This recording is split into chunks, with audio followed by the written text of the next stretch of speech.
오늘 하나님 말씀은 시편 2편입니다.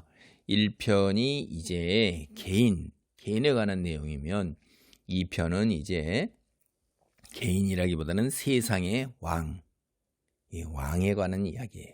그래서 이게 가장 여러분이 이스라엘 사람들이 이거를 갖다 하나님께 찬송하고 기도할 때 사용하고 찬송할 때 사용하고 예배할 때 사용했는데 시편이 이게 무슨 얘기인가 하는 거를 갖다가 보면 좀 의아할 수도 있어요. 왜 그러냐면 이게 우리가 지금 딱 보면 이거는 아이고 예수 그리스도 메시아를 얘기하는 거구나. 그리고 그래서 신약 성경을 지은 우리들의 그 신앙의 그 교부 사도 뭐 이런 분들 있잖아요. 신약 성경을 쓴 분들. 이런 분들이 제일 많이 구약 성경에서 인용한 게 바로 이 시편이 여기 2편이에요. 메시아, 예수 그리스도 그런 거죠. 그래서 이게 이제 메시아 시편 뭐 이렇게 우리가 얘기했는데 그럼 그분들도 이스라엘 백성들도 메시아 사상을 가지고 있었냐? 당연히 가지고 있었죠. 그들도 세상을 구원할 메시아. 그러니까 이스라엘을 회복시키시고 이스라엘을 강하게 하실 그럴 이스라엘이 어려움을 겪지 않았을 때부터도 그런 생각을 다 갖고 있다 이 말이에요. 그게 왜 그러겠어요? 성령이 충만한 걸로 인해서 이렇게 이들이 성령 충만함으로 인해서 예언과 같은 그런 이거 예언이거든요. 그런 것들을 지었고 그거를 온 백성이 함께 찬송하며 경배하며 그렇게 했다 이 말이에요. 오늘날에도 하나님의 영에 사로잡힌 자들은 하나님께서 때로 앞을 내다보게 하시잖아요. 그런데 이제 이렇게 인류 구원에 관한 그런 예언은 성경 66권을 통해서 이제 완성되었고 종결되었기 때문에 그런 예언은 없지요. 근데 이걸 보면 우리가 그런 거에서 이해할 수 있기 때문에 메시아에 대한 소망, 열망을 벌써 성령으로 역사하셔서 그들이 그러한 것들을 자기가 은연중에 그 다음에 아는 사람은 알게 이렇게 했다는 거죠. 보세요. 어찌하여 이방 나라들이 분노하며 민족들이 헛된 일을 꾸미는가? 세상의 군왕들이 나서며 관원들이 서로 꾀하여 여호와와 그의 기름 부음 받은 자를 대적하며 우리가 그들의 맨 것을 끊고 그의 결박을 벗어버리자 하는도다. 여러분 여기 기름 부음 받은 자라는 게 이스라엘 사람으로서는 이제 왕이고 선지자고 그다음에 제사장이에요. 그러니까 기름 부음 받은 자는 왕도 하나님이 세우시고 제사장도 하나님이 세우시고 선지자는 하나님의 말씀을 받고 하나님이 보낸 사람이잖아요. 하나님과의 관계가 어떤 거예요? 확실하게 서 있는 사람들이죠. 관계가 중요한 겁니다. 우리는 하나님을 알고 믿고 의지하고 순종하며 나아가는 그 관계가 뚜렷한 사람들이 기름 부음 받은 자인데 예수 그리스도 메시아는 누구예요? 이 세 가지를 다 가진 분이세요. 그분이.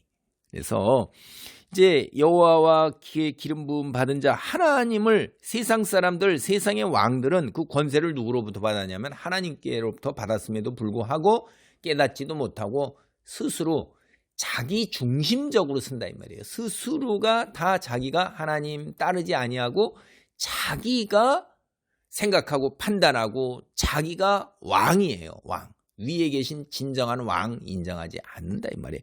그럴 때 하나님이 뭐라고 그래요? 4절에 하늘에 계신 이가 웃으시며 주께서 그들을 비웃으시리로다. 그들이 뭐냐면 하나님 말씀 맨 것을 끊고 결박을 벌이는 거니까 짐승이나 이런 것들이 이제 그 제어하기 때 이럴 때 쓰는 것 같은 것들 있죠. 뭐 그런 것 같은 걸로 여러분이 볼 수도 있고 그리고 그다음에 이제 여기 그들이 어쨌든 이런 것들 하나님의 테두리 친 그런 것들을 다 싫어한다 이 말이에요. 악은 그런 거죠. 하나님의 말씀 기준 따르는 거를 굉장히 싫어한단 말이에요. 자기가 자기 생각대로 자기 중심대로 하기를 원한다 이 말이에요. 근데 비웃는단 말이에요. 왜냐하면 열방 왕이라고 그래봤자 어차피 제가 말씀드렸잖아요. 왕개미래 봤자 인간을 보면 개미죠. 하나님께서 보셔봤자 피조물이죠. 우리가 하늘에 계신 하나님 영적 왕 중 왕이신 그분 뭘 어떻게 하겠어요. 대항해봤자죠. 인간 앞에 개미 여왕개미 그만도 못한 거죠. 그래서 하나님께서 분을 바라고 진노하사 그들을 놀라게 하여 이르시기를 내가 나의 왕 내 거룩한 산 시온에 세웠다. 하나님께서 통치자, 직접 하나님의 아들. 이제 우리는 여기 보면 7절에 보면 내가 오늘날 여기 7절로부터 이제 9절까지가 확실하게 6절도 그러고 이게 다 내가 여호와의 명령을 전하노라. 여호와께서 내게 이르시되 너는 내 아들이라 오늘 내가 너를 낳았도다. 여기 누가 그러는 거예요? 여기 7절 보면 6절은 이제 하나님께서 선포하시는 거고 이제 7절부터는 여호와께서 내게 이르시되 너는 내 아들이라 오늘 내가 너를 낳았도다. 이 말을 누가 하는 거예요? 이거는 아들 된 사람이 그렇게 얘기하는 거죠. 내가 여호와의 명령을 전하노라 그런 거죠. 내게 구하라. 내가 이방 나라를 내 유업으로 주리니 내 소유가 땅끝까지 이르리로다. 내가 철장으로 그들을 깨트림이 질그릇같이 부수리라 하시도다. 이게 여호와의 아들이라 불림 받는 사람이 얘기하는 거예요. 여기 여호와의 아들이라 불림 받는 사람, 이게 고대 근동에서는 이 신의 아들이라 불리는 사람들이 이제 신이 입양했다 이러는 거예요. 여기 요게 이제 메시아에 대한 예언이고 예수 그리스도께서 이렇게 얘기하시는 그런 것입니다. 그래서 우리는 딱 보면 이게 그렇구나. 이제 여기 이 하나 예수 그리스도께서 온 나라의 왕이 되셔서 천하의 왕이 되셔서 이제 결국 이 철장 이게 규하고 똑같은 거거든요.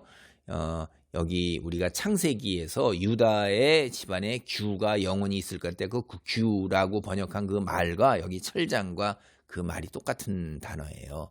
우리가 그러니까 왕권을 얘기하는 거예요. 누가 참된 왕이에요? 세상 사람들 참된 왕이 아니라 이거예요.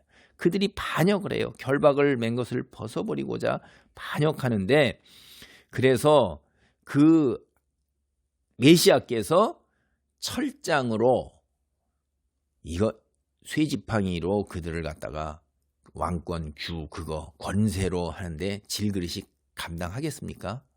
그렇게 산산조각 나서 여기 되는 거예요. 근데 왜 이렇게 반역을 할까요? 메시아한테.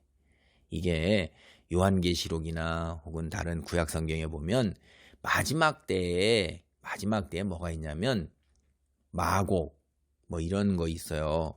그래서 그 메시아의 통치를 거부하고 거기에 대해서 반역을 하는 일이 일어나는데 그때 이제 그 반역한 인간 왕위에 세우신 메시아께서 그것을 끝내버린 거죠. 그래서 곡과 마곡 사건 이런 거하고 다 연관되어 있는 겁니다. 에스겔에 나오는.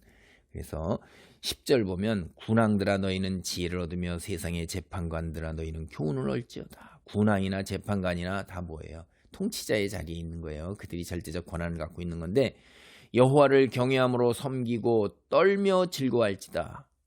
그의 아들에게 입맞추라. 그렇지 않으면 진노하심으로 너희가 길에서 망하리니 그의 진노가 급하심이라. 여호와께 피하는 모든 사람은 다 복이 있도다. 그러니까 하나님을 거역하고 그 메시아를 거역했을 때 오는 게 뭐냐? 결국은 멸망밖에 없는 거예요. 우리는 알잖아요.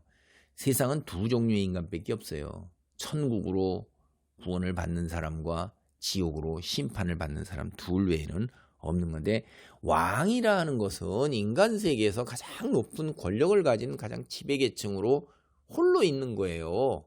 그 인간 세계에서 왕을 누가 감히 대접을 해요?